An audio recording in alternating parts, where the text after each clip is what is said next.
Engineer Ishraq হোসেনের mayor হিসেবে শপথের দাবিতে ঢাকা দক্ষিণ সিটি কর্পোরেশনের ডিএসসিসি ভবনের সামনে মানববন্ধন করেছেন নগরবাসী।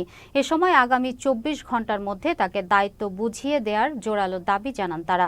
সকাল ৮টার পর থেকে নগর ভবনের মূল গেটের সামনে মানববন্ধন শুরু করেন নগরবাসী।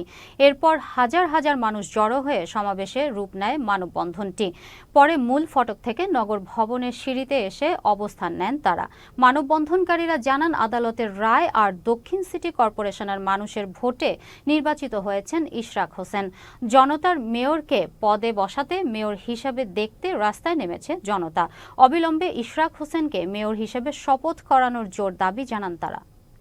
ইশরাক হোসেনকে যদি অবিলম্বে দায়িত্ব দেওয়া হয় তাহলে আমরা পুরো ঢাকাবাসী মিলে আমরা আন্দোলনে রাজপথে নেমে যাব। আদালতের রায়কে উপেক্ষা করে, জনগণের মৌলিক দাবিকে উপেক্ষা করে, ঢাকাবাসীর দাবি না মেনে এখন পর্যন্ত জননেতা ইঞ্জিনিয়ার ইশরাক হোসেনকে শপথ বাক্য পাঠ করাচ্ছে না।